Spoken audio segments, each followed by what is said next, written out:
Welcome back to Beijing. The summit begins in earnest here this morning. Lifting the curtain on our setup, I've been working for several months to try to get a one-on-one interview with President Xi Jinping.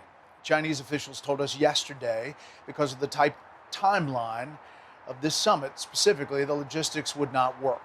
But with both sides looking for insights into one another, we jumped at the chance to talk with someone who's been on the inside of China's decision-making and knows what the CCP is thinking about this week.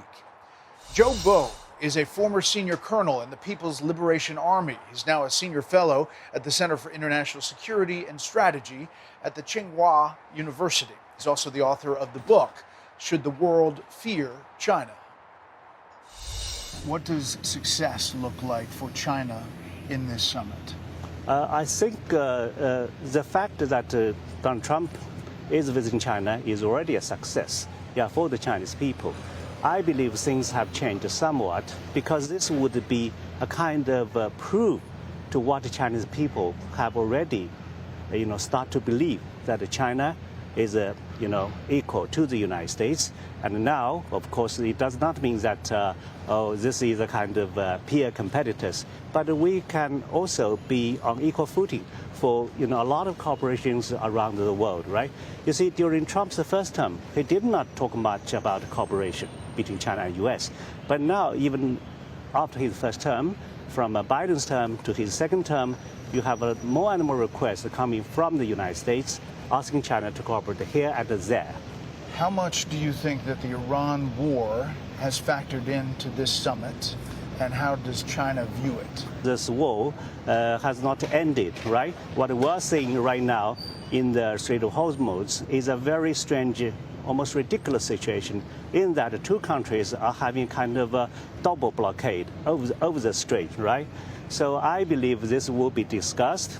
And I personally believe China would hope that these two countries could make an announcement, for example, to simultaneously reopen the Strait of Hormuz. Because there's a large percentage of oil for China that goes through the strait. Yes, for Iranians this is more important because it's from 80 to 90%. For us it's about 13%. This kind of damage is obvious for China. It is bearable, but it is still kind of a damage in a war that, has nothing to do with China. So therefore, it is also in our interest to see an early ending of this war. It's bearable because you have a large strategic reserve. And also we have diversified a long time ago, into some other energies like green energy, so on and so forth. But China, it sounds like, from you and others, is wanting to be an interlocutor to try to get to a finish line. Of course, I think, the fact that the Iranian foreign minister came to visit China a week before Trump's visit is the most significant because Pakistan has been playing a role, right? But I believe Pakistan's role is more or less like providing a venue, for this kind of a problem. But now we are seeing a very interesting question because everybody is asking, okay, what can China do to make this world less dangerous, if not better?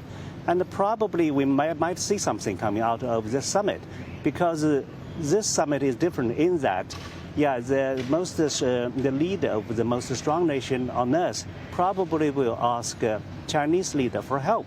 And China, of course, stands ready for help, but in its own way. In the U.S., the issue of Taiwan seems to be a big concern. Do you think that's going to come up in this summit and be a dominant factor here? Yeah, definitely it will come up because this is a vital interest for China. I'm sure China will mention it. The only question is how the United States might respond because if it talks about one China, that is not something new. If it talks about, if it talks about opposing Taiwan's independence, that is something new because it talked about not supporting Taiwan's independence, but from not supporting to opposing. This might be an interesting step forward. And so is there optimism that President Trump is going to go there? I believe this would be the good wish of the Chinese people, right? I don't believe he will say something like, we would support your peaceful reunification, something that is further down the road. But at least he could make a step forward. And I personally would watch how could he explain the Americans' arms sales to the Taiwanese? I know how the military industrial complex in the United States want to sell more, but the point is at what cost? Yeah, what the Taiwanese really wants to buy is actually kind of insurance. But the question is, would the United States be willing to fill in the blank check with American blood? How close is China to acting on Taiwan? How close is China to maybe invading Taiwan? I believe we are still having patience and confidence, yeah, because we still talk about peaceful reunification, and I believe the U.S. also has a role because the United States, at least in theory, still talks about one China. So it should not be a problem for the United States to urge Taiwanese authority to talk to China under the principle of one China. Do you think that the tension is rising or subsiding between the U.S. and China?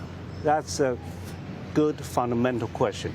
I believe among all these kind of allegations, argument whatsoever, 21st century actually is easier for us to live in than during the 20th century, because that was characterized by a kind of ideological rivalry. Yeah, in 21st century, we are competing, even your term, we are competing within the same international system. Yeah, we are not your enemy, and we are best described by you as competitor. So competitors could live within the same system, and I believe because the world is facing so many changes, not only climate change, but also like agentic AI, right? So it is really in our own interest for our two countries to take the lead. I don't mean G2, but for us to take the lead, yeah, to make this world livable at least. Thank you so much for Thank your you. time. Thank Yes. you. Be sure to like and subscribe for all the Fox News latest on YouTube and catch full shows streaming now on Fox One.